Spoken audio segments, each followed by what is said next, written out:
Hey boys, welcome back to the channel, and I got a little interesting topic today. Um, it's about society of all things. Oh fuck, pen click this. Ruin the whole recording. Recording scuffed now. What the fuck? No, but yeah. So I don't know if you guys have heard about the shopping cart dilemma or theory, the ultimate test of whether you are a good person or a not so good person, a bad egg, might we say, a bad un, if you feel so inclined. So what is the shopping cart theory? Well, you see, when you take a shopping cart, right? You buy your groceries, you put your groceries away in the car. You have multitude of options here, but there are two main options, right? And you can either do your duty to society, but be a good Samaritan, a good citizen even, and return your shopping cart to the actual place where the shopping carts are, where they congregate, where they gather, where they socialize, you might say, where they say hi and meet each other and maybe start a family and have kids, make more shopping carts, you don't know. So there's that. Or if you're a bad one, you leave the shopping cart as is, you don't return it, and shopping carts don't continue existing. They die out. No, but in all reality, there's nothing to gain from returning the shopping cart. So what do? Now, if you were a good citizen, you would return it because that's what is expected of you, and that's what is the right thing to do. However, you don't really gain anything by doing it. No, like it just happens, and I don't know. Let's delve a little deeper into it. So I'll read this whole thing out. Um, According to Anonymous, the most reputable source on the internet, the shopping cart is the ultimate litmus test for whether a person is capable of self-governing. To return the shopping cart is an easy, convenient task and one which we all recognize as the correct, appropriate thing to do. To return the shopping cart is objectively right. There are no situations other than dire emergencies in which a person is not able to return their cart. Simultaneously, it is not illegal to abandon your shopping cart. Therefore, the shopping cart presents itself as the apex example of whether a person will do what is right without being forced to do it.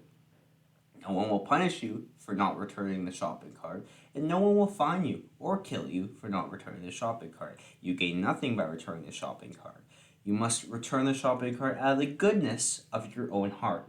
You must return the shopping cart because it is the right thing to do, because it is simply correct.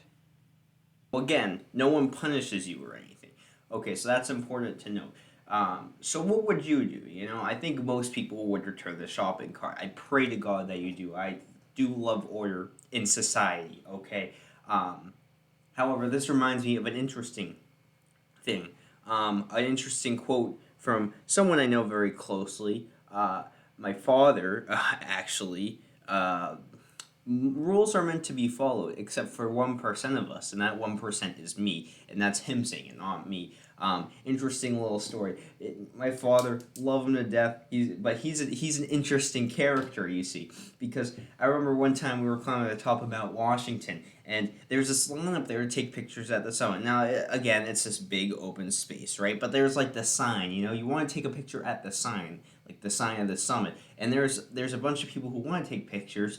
Now, what normally happens is people just go up and take pictures, whatever, interrupting other people's pictures. But for some reason, on this day, people had decided it was honestly beautiful. It was a work of art. People decided to band together to make a line. They made a line, and there was actual order to it. And there was a line to take pictures. So, just like, and if you think about it, really, all right, we're gonna get a little bit theoretical, philosophical, whatever you want to call it. I'm about to become like Karl Marx or something. No, I'm not. The government's gonna arrest me if I say that. I don't know, man.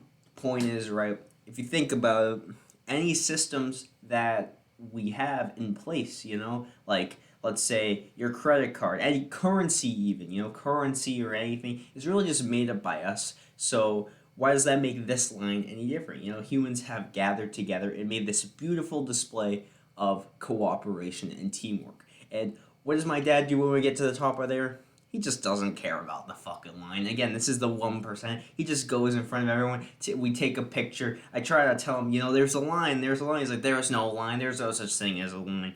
And then some lady, I think, came up to us or something. I don't remember. He found out there was a line, but he still didn't care anyways. I don't know, man. Quite funny, I would say. No, I don't know. But this kind of goes with the shopping cart theory, dilemma, whatever you want to call it. Because at the end of the day, what's stopping us from doing the wrong thing? I mean, I'm not saying you should do the wrong thing. I'm saying you should do the right thing. But sometimes there's nothing stopping us. And sometimes you got to find it within you to just do the right thing. I don't know. Mommy's not always going to be there to slap you on the wrist. To take, dad's not going to always be there to take off his belt, and do things. What okay, I think that's pretty much it for this video. Just a little interesting little tidbit that I've been thinking about recently. I've been talking about it with a few people. So yeah, that's it.